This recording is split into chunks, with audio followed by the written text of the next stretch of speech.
गप्पा मारतो. कोणाची मोटरसायकल चालली रे? दोघं भाऊच येतात एकत्रच येतात. मोबाईल काढून देतो का? मंदिरा पुढे मी सईचं बसत नाही नामस्मरण नाही कशा करताय मंदिरात? आमच्यासाठी. तिथं लागणाऱ्या वस्तू आमच्यासाठी. आणि आम्हीच म्हणतो मंदिरात बळ टिकत नाही, मंदिरात झाड टिकत नाही, मंदिरात तेल टिकत नाही. नेतो कोण? स्वट्टे. कुत्र्याला काय करायचं? बल कुठं नवीन बल अशी किती बी बल आहे. वांगही भाजून खाता येतं, बटाटाही भाजून खाता येतं. पण फरक बटाटा जर चुलीत टाकलं तर लक्ष ठेवावं लागतं. जर लक्ष ठेवलं नाही तर बटाट्याचा कोळसा होतो, खाण्यात निरुपयोगी होतं, काही कामात येतं. पण वांग चुलीत टाका, बिलकुल लक्ष ठेवू नका. भाजल्याबरोबर वांग सांगत, पण बऱ्याच वांग्याला भाजल्यावर कळत नाही. एवढ्याच वांग्याला कळलं हे किती चांगले. त्या वांगिनीला कळलं पण हे वांगे तसे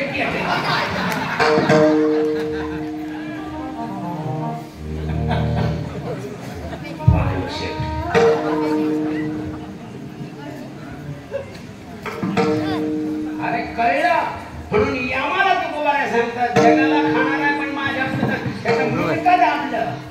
आणि यम काकुल त्याला रोज तुकोबारायकडे येत होता आणि तुकोबाराय आम्हाला काम सांगत होत. महाराज आपल्याकडे रोज येत नाही, कधीतरी कोणाकडे येतो. एखाद्याकडे आल्याबरोबर बाकीचे बटन बंद करतो, 2च बटन उघडत होतो. बाकीचे लोक म्हणते फोन करा, फोन असे फोन करते आणि माहिला त्याच्या शेजारी बसत आणि उगाच म्हणत्या काही म्हणा बाया 2 तास ते सोपते. अगं पोरी त्याची उगतला ग संभाजीनगरच्या एक म्हणा तुला कळत का त्याचा कोणाची उगतला? तेवढ्यात ती पोरगी आली कशी तोंडून हात फिरायची तरी डोळे तसेच, तोंडून हात फिरली तरी डोळे तसेच. बाकी रडू नको, डोळे भरून पोहून घे, डोळे भरून पोहून घेतील. हे वाटत ती काय पाहिजे काही शूटिंग करायची ज्यांना ज्यांना मोबाईल मध्ये शूटिंग केलं त्या झोपी तो मोबाईल कुदर नाही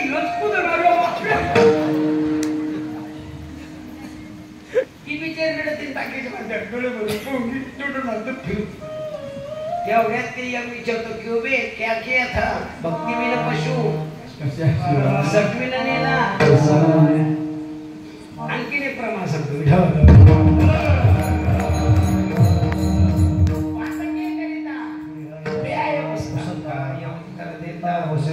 त्याच्याकडे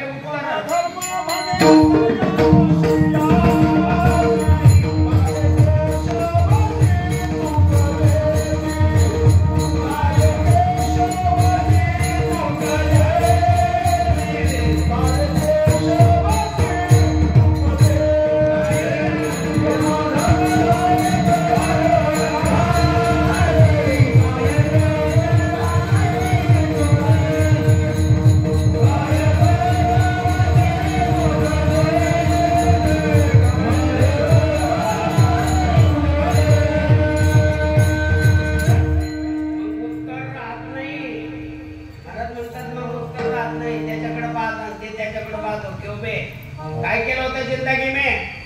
त्यांचं केलं होतं. काय केलं होतं? वर्गंधेरी नव्हती. करशील का असं? काय केलं होतं? केलं होतं कीर्तनाला करतो. काय केलं कीर्तना? चप्पल बदलून आणली. आणशील का? काय केलं होतं? केलं होतं. काय? मका मोडून आणली होती. करशील का असं? मग अशी मान आरती मस्त म्हणतो आता नाही करणार. यम म्हणतो संपलं तो आता. त्याची गदा आणि त्या 11 यम पाहिलं कशी जागा मान हालती आणि मग बाया अंदाज तुला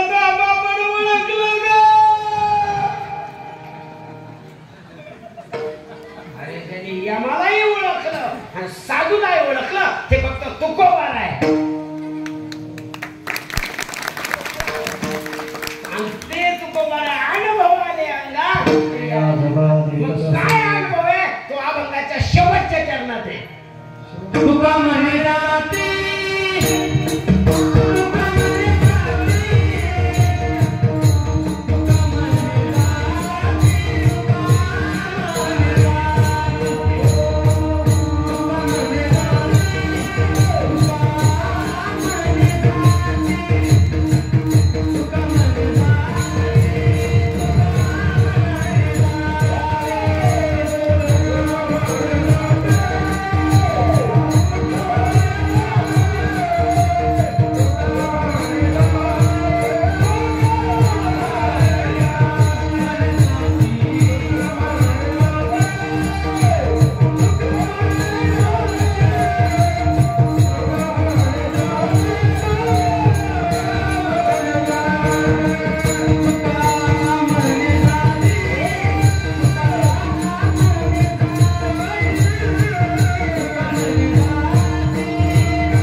काय अनुभव आहे? नंतर तुका म्हणे जाती ताप दर्शने विश्रांती. ज्यांना अनुभव आहे त्यांनी सांगावं. अनुभव आले पाहिजे कोणत्याही गोष्टी. मला त्याच्यावर जास्त बोलायचं नाही. काही अनुभव पाहून सांगावे लागतात, काही अनुभव खाऊन सांगावे लागतात, आणि काही अनुभव न पाहता न खाता सांगावं लागतात, आणि काही अनुभव करून सांगावं लागतात. आपल्याला एक एका वाक्य सांग. काही अनुभव पाहून सांगता येतात. समजा रस्त्याच्या कडेने एखादा माणूस चाललेला आहे, तो 14 ते 10 फुटापर्यंत रस्ता आहे, पण त्याला तेवढा रस्ता पुरत नाही. जात असताना विनाकारण बडबड करतो. त्याच्या जवळून गेल्यानंतर आंबट वास येतो. समजा चहा केलेला आहे, कोणती का होईना. हा लोक पाहून सांगता का पिऊन सांगायचा? आपण पंढरपूरला गेल्यानंतर जर उस्मानाबाद रोडने आलो तर कुंथलगिरी नावाचं गाव लागतं. तिथं सर्व गाड्या पेढे घेतात. पेढा खाऊन सांगायचा का पाहून? खाऊन सांगायला लागेल. याच्यात खवा कमी आहे, याच्यात साखर जादा आहे, साखर कमी आहे, खवा जादा आहे. खाऊन सांगावं लागेल. थायमीटना माणूस मरतो आणि पाहून सांगावं लागेल का खाऊन? याला पाहायची गरज नाही, खायची गरज नाही. सगळ्याला माहिती थायमीट तुला का गेलं. संसार आणि पारमार्थ हा करून सांगायचा का पाहून सांगायचा का खाऊन सांगायचा? संसार आणि परमार्थ हा करून सांगायचा. तुका म्हणे करू वाटतो करून सांगितला. संसाराच्या अंगी अवघीच आम्ही या कीर्तने शुद्ध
कीर्तनाच्या अंगी म्हणजे आम्ही कीर्तनाने शुद्ध झालो.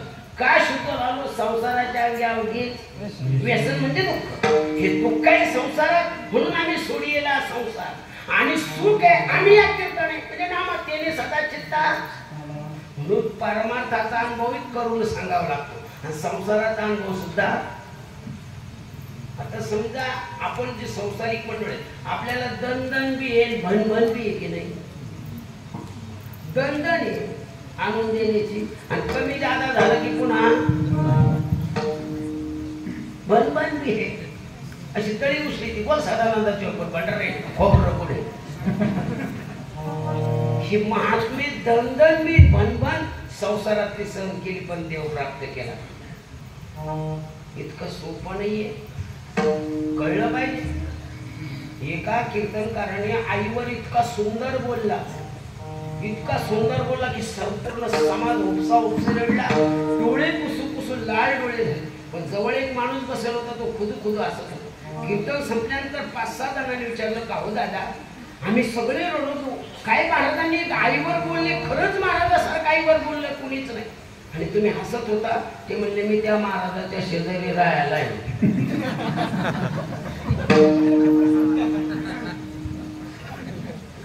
बोले तैसा चाले त्याचे वंदाळे पावले, त्याचे वंदाळे पावले, त्याचे वंदाळे पावले,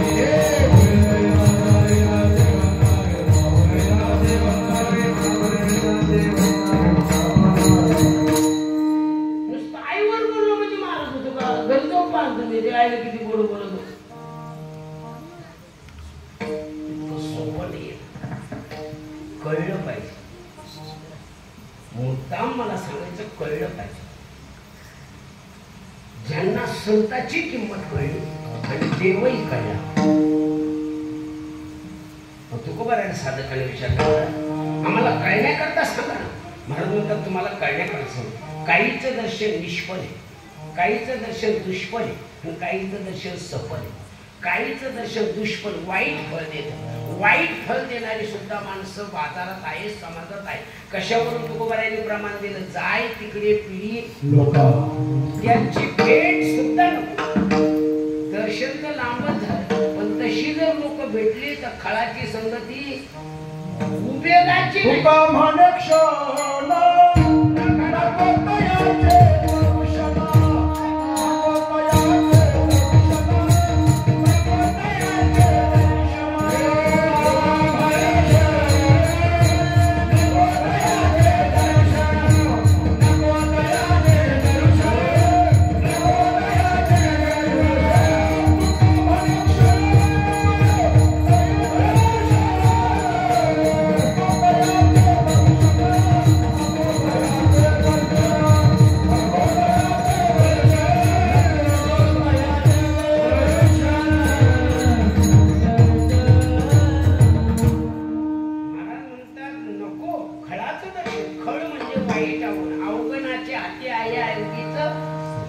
फजिती होईल. म्हणून आपल्या मायकुलीत एक म्हणे का हो आज तुम्हाला चांगलं वाटत नाही ते म्हणलं कोणाचं तोंड पाहिलं कोण बा, म्हणजे याचा अर्थ कोणीतरी बेकार असलं निष्फळ दर्शन आहे. निष्फळ म्हणजे आपलं दुष्फळ वाईट फळ देत पण काहीच दर्शन निष्फळ आहे. आता निष्फळ दर्शन कोणाचं आहे? तुमच्या आमच्यासारखे. आता तुम्ही आमच्या किती बी पाय पडले आणि किती बी कळकळून सांगितलं तर मी पाकिट घेणारच. तुम्ही कोणी कोण वर्गणी गोळा केली मला काही माहित नाही. तुम्ही कोणा कोडीला दिली का कोणा चोरून दिली काय घेणार आहे? निष्फळ दर्शन आहे महाराज. आता सांगा सासूची सून पाय पडते मोठ्यापणा म्हणून का फळ म्हणून? सुनाच्या पाय पडावं लागतं का? सासू पडायला नाही लागत ना. सून सासूच्या पाय पडते ना. जर सासूच्या पाय पडली नाही ना तर सून जर पडली नाही ना इतकी सासू द्वाचार जरी जर पायले चांगले लागत तेव्हा पहिलं समाधान मिळतं. तो पाय पाय पाय पाय पाय पडायच्या तरी लायकीची का?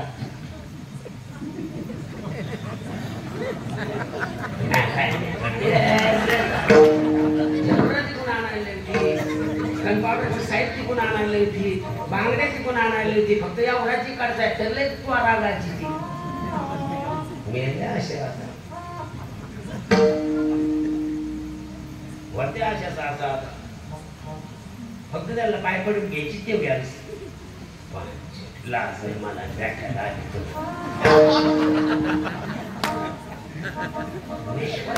काय मी माझ्यावर सांगतो महाराज बाबा माझ्या जवळ आता भागात सज्जन माय बापा इतकं अवघड आहे. मी बऱ्याच लग्नाला आशीर्वाद आलाय पण मी एका लग्नाला साक्षीदार म्हणून सुद्धा आहे.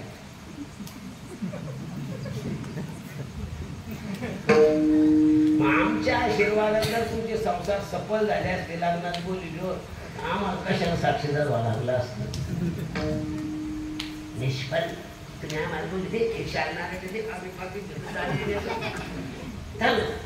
विद्या तपोर बोला हा तुमचा संसार सुखाचा हो काय करायचं आम्हाला तिकडे गेलो आमचं काय हो तुमचं काय हो.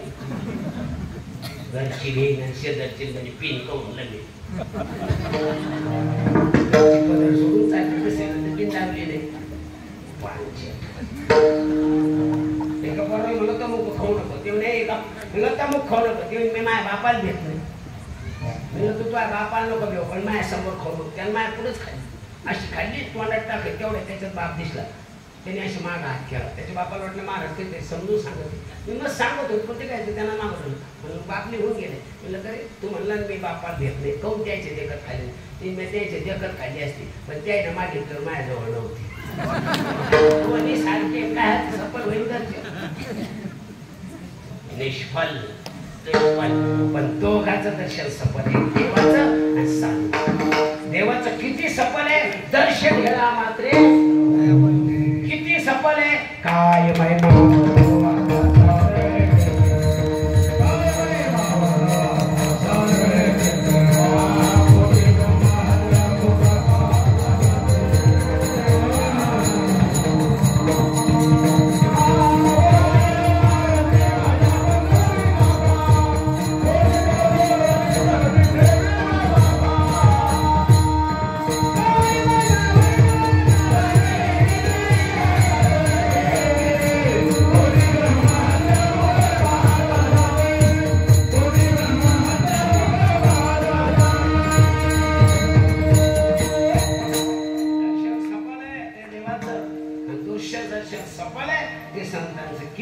सफल आहे. महाराज म्हणतात काय सांगावं दर्शनाच्या सफलतेच्या बाबतीत. अभंगाच्या शेवटच्या शरणात सांगतात तुका हे जाते सफल दर्शन, फायद्याचं दर्शन आहे. सुख एक हेच ठाई बहु पायी त्यांचं सफल दर्शन.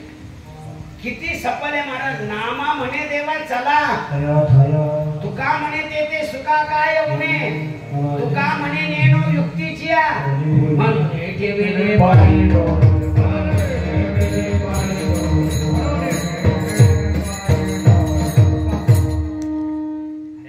सफल दर्शन आहे. कळलं पाहिजे की नाही, कळलं पाहिजे. एक पोरग छत्री घ्यायला गेलं, त्याच बाप म्हणे योग्य भाव करून छत्री घे. ते गेलं, छत्री पाहिली, 10 छत्र्या दाखवले, त्यातले एक नग आवडला, उघडली, बंद केली, उघडली. म्हणे हो दुकानदार केवढ्यात दिवशी? ते म्हणे बघ 100 रुपयात छत्री आहे, पण हे बघ पहिलं आहे 90 रुपयात घेऊन टाक. ती म्हणे 45 रुपयात देऊन टाक. दुकानदार म्हणे अरे मुळातच ती 100ची होती, पण जाऊ दे मी 90 रुपयात देऊ राहिलो, वणीचा गिऱ्हाईक आहे. ते म्हणले मी पण वणीचा आहे, तू पण वणीला विक्रीला आला, 90 रुपये छत्री 45 रुपयात दे. म्हणले परवडत नाही, 80 रुपयात घेऊन टाक. ती 40 रुपयात देऊन टाक. दुकानदार म्हणे अरे तू अर्ध करून राहिला, ते परवडलं पाहिजे म्हणून. ते तुला खरंच घ्यायची का तोट्याच होती? 35 म्हणजे 70 रुपये घेतो का, ते 35 रुपयात देतो. दुकानदाराला राग आला, का रे प्रत्येक टायमाला अर्धा फुकट घेतो का? फुकट. ते म्हणजे 2 देतो का? बाप असला का 2 द्यायला? 2 देईन ना, 2 तर देणार नाही. पण हेच लायकीचे कळलंय. नेहमी सांगत असतो काही जगतात, एक जगवतो आणि एक जागवतो. जे जगतो ते तुम्ही आम्ही. म्हणून आपल्या दर्शनात काही ताकद नाही. आपण नुसतंच जगतो. माणसाला खायासाठी जगायचं का जगायसाठी खायचं? जगायसाठी खायचं, आपण खायासाठी जगतो.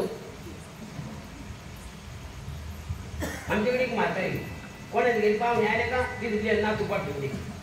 ते पाहुण्याबरोबर जेवायला लागलं मग म्हातारी जाते इमान नातू आला का तुमच्या घरी, ते काय पाहुण्यावर जेव राहिला, त्याच्या जवळ बसली, त्या चिमटा घेतली. त्या चिमटा घ्यायला की शेजारची बाई मावशी तुमचा नातू कोण रडत? ते म्हणतो आजी तुम्ही बी जेवा. वर जगी वर जगी वर जगी वर मी जगीच.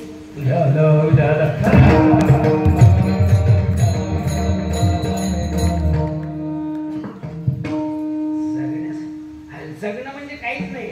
आज आपण नेहमीच होतो कुत्र सुद्धा पोट जगण्याकरता काहीच लागत नाही. अन्न मान धन येतो